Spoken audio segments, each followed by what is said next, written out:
Hello guys, yeah, welcome back. So today I'm going to be sharing with you how to cut and sew this beautiful bubble gown using Mikado and sequins.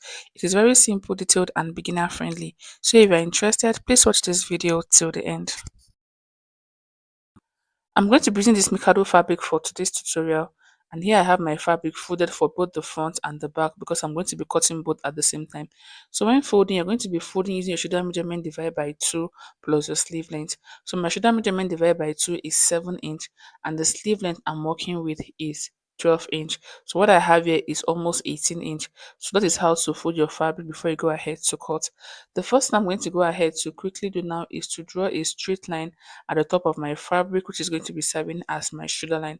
So all measurement will be starting from those points. After drawing the line, next I'll go ahead to start inserting my measurement, and I'm going to go ahead to insert the neck width measurement. For the neck width, I'll go ahead to mark a neck width of 3 inch because the neck of this dress is not wide. And for the neck depth, I'll go ahead to mark a neck depth of 1.5 inch for the back and 3.5 inch for the front. After which, I'll go ahead to draw the neckline like you see me doing in the video. So remember, we are cutting for both the front and the back at the same time. After drawing the neck width, next I'll go ahead to insert my shoulder measurement divided by 2. So my shoulder measurement divided by 2 is 7 inch. I'll go ahead to mark that.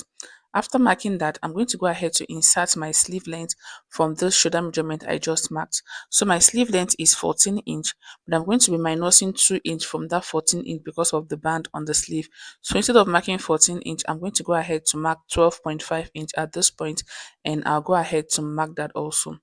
Next, I'll be coming down by 1.5 inch from this point for the shoulder slope and mark. After which, I'll go ahead to connect that point to the neck width using my ruler like this. Next, I'm going to go ahead to mark the sleeve opening. So from this point, I'll go ahead to mark a sleeve opening of 11 inch, and I'll go ahead to mark that. After marking that, I'll just go ahead to draw a straight line from the shoulder slope to the point I just marked like this. After inserting the sleeve opening, the next thing to do is to insert your body's measurement. So for this gown, all you need is your hip measurement all the way down because the gown does not have any shape on it. So I'm just going to go ahead to insert my hip measurement divided by 4 plus 2 inch for ease and 1.5 inch for my sewing allowance. So my hip measurement divided by 4 is 11.25. I'm going to go ahead to mark the 11.25 all the way down to the hem of the gown like you see me doing in the video. After which, I'll connect the point together with a straight line. Ease allowance depends on how free you want the gown to be, but for me, I'm okay working with 2 inch as my ease allowance and 1.5 inch as the sewing allowance. So I'll just mark it all the way down, then I'll connect the point together like this.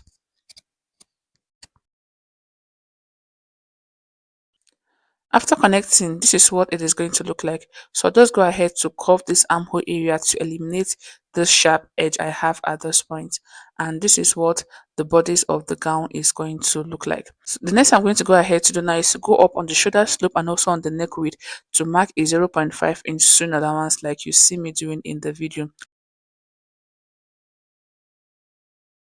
Next, I'm going to go ahead to cut it out. So I'll go ahead to cut out the back neckline first, like you see me doing in the video. After which, I'll cut out the shoulder slope and the main bodice. After doing that, I'm going to go ahead to separate the front from the back. Then I'll cut out the front neckline too.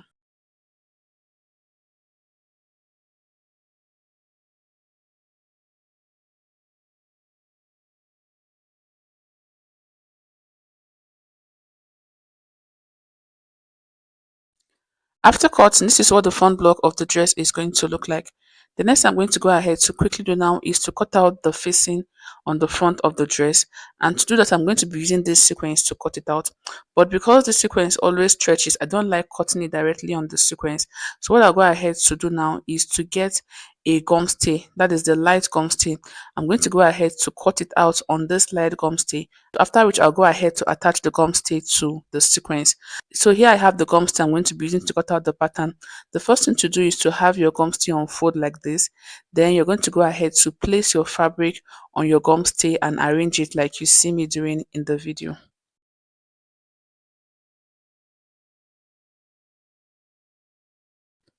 After arranging it, the next thing I'm going to go ahead to do now is to cut out the neckline like you see me doing in the video and also the shoulder slope. So next, I'll just keep the front block of the dress aside like this. Then I'll work on the gum stay alone. First thing I'm going to go ahead to do now is to go out by 5 inch from this neck width, and I'll go ahead to mark. So from this neck width, I'll measure 5 inch outward like this and mark. After marking that, I'll also determine how long I want the effect on the front to be. So for me, what I went ahead to do was to measure 23 inch because the sequence was a little bit below the waist. So I'm going to go ahead to mark that like this also. After marking the 23 inch, at this point where I just marked 23 inch, I'm going to go ahead to also mark my neck width. The neck width I took out while drafting was 3 inch. I'll mark that. Then from that 3 inch point, remember I went out by 5 inch on this shoulder slope. So instead of marking out 5 inch, I'll go ahead to mark out 4 inch at this point to get the slant effect on the dress. After doing that, the next I'm going to go ahead to do now is to draw a straight line at this point. Then I also go ahead to connect the shoulder to this point with a straight line.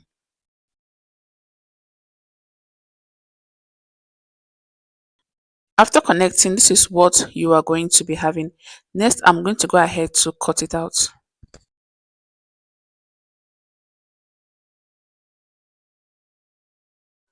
After cutting, this is what you're going to be having. So when you open it up, you should have something like this. The next I'm going to go ahead to quickly do now is to attach this to my sequence fabric using my pressing iron. So next, I'm also going to go ahead to repeat the same process on the back block of the dress also. So here I have the back block of the dress. I'm going to be cutting the facing for the back block of the dress, and I'm also going to be using my gum stitch to do that. So the first thing you're going to go ahead to do is to make sure that your fabric is arranged, the neckline is aligning, and also the sleeve is aligning. So after arranging, the next I'm going to go ahead to do now is to bring my gum stay, and I'm going to be using this small piece of gum stay to cut out the facing for the back neckline. So first you go ahead to fold it into two like this. Then you place it underneath your fabric like this, making sure that the center part is aligning. After doing that, the next I'm going to go ahead to do now is cut out the neckline and the shoulder slope. So next I'll take away my back block fabric, and I'll be working on the gum stay alone. And the first thing I'm going to go ahead to do at this point is to go out by 5 inch from the neck width like I did for the front.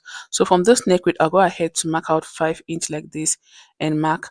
After marking that, I'll also go ahead to determine how long I want the facing to be. So I'm just going to go ahead to measure 5 inch also at this point and mark. After which I'll take the measurement all the way around like you see me doing in the video. Then I'll go ahead to cut it out.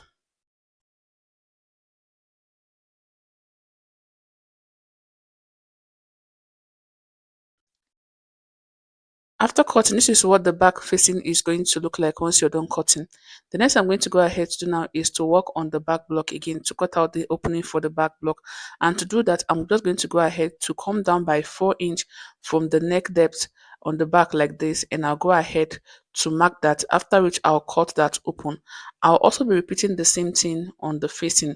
This is going to enable the dress to pass through the head easily because the neck of the dress is not wide, so you need to have a back opening to be able to wear the dress freely. So after doing this, the next I'm going to go ahead to do now is to attach the gum stay to my sequin fabric. Then I'll come back to show you what it looks like. So after attaching it to my sequin fabric, this is what I had what I was done doing that. So it is important for you to use a soft gum stitch so that it will be easy for you to fold the edges when folding. You know sequin fabric stretches a lot, so you don't struggle when you attach a gum stitch to it. The next I'm going to go ahead to do now is to join the front and the back facing together on the shoulder. So I'm going to go over to my sewing machine to join the front and the back facing together using 0.5 inch. Once I'm done doing that, I'll also be repeating the same thing on my main fabric. I'm going to go ahead to join the front and the back block of my main fabric together on the shoulder alone. So I'll go ahead to quickly do this, then I'll come back. So after joining the shoulders together, this is what the facing is going to look like once you're done joining the shoulders together. And I also went ahead to repeat the same thing on my main fabric. So here I have the main fabric. I also joined the shoulders of the main fabric together. The next I'm going to go ahead to quickly do now is to join my facing to the main fabric. And to do that, here I have my main fabric. You're going to go ahead to make sure that the wrong face of your fabric is facing you. Once you're done doing that, the next you're going to go ahead to do now is to place the good face of the facing on the wrong face of your fabric like this. So the good face of your facing should face the wrong face of your fabric. Make sure the shoulder are aligning and every other part is aligning. Next, you're going to go ahead to pin it down, then you stitch the facing to your main fabric. So I'm going to go over to my sewing machine to do this, then I'll come back to show you what it looks like. So I went ahead to stitch the facing to my main fabric, and this is what I had once I was done doing that. After stitching, I notched it and I went ahead to top stitch the allowance on my main fabric, and this is what I had once I was done doing all that. So the next you're going to go ahead to do now is to push your facing to the good face of your fabric. So you're going to go ahead to push it in like you see me doing in the video. So once you turn it over to the good face, this is what you're going to be having. The next you're going to go ahead to do is to give it a good press so that the facing lays flat on the dress. After doing that, I'm going to go ahead to fold in 0.5 inch all the way around to hide the edges of the sequence. I'm going to go ahead to fold in 0.5 inch, after which I'll run a top stitch on it. So I'll go over to my sewing machine to do all this, after which I'll come back to show you what it looks like. So after stitching the sequence on the fabric, this is what I had once I was done doing it. This is what the front looks like, and this is what the back neckline of the dress is going to look like. As you can see, this method is so easy and it's going to help you to have a very neat finishing. Next, you're going to go ahead to quickly finish up the gown. So here I have the band I'm going to be attaching to the sleeve, and the height of the band is 2.5 inch. So I'm going to go ahead to attach the band to the sleeve like this. After attaching the band to the sleeve, the next I'm going to go ahead to quickly do is to close up the sides of the dress. So I'll turn it over to the good face and I'll go ahead to close up the sides of the dress. And also the dress is going to be having a slit opening towards the edge of the dress. So you're going to go ahead to determine how long you want the slit opening to be. So I'm going to go ahead to have a slit opening from those points all the way down, and I'll have the same thing on the other side. So I'll go ahead to quickly do this, then I'll come back to show you the final look of the gown. So after fixing the band to the sleeve and also joining the front and the back together, this is what the gown looks like. So if you find this video helpful, don't forget to subscribe if you are yet to, and also don't forget to like, share and drop a comment. Thank you for watching.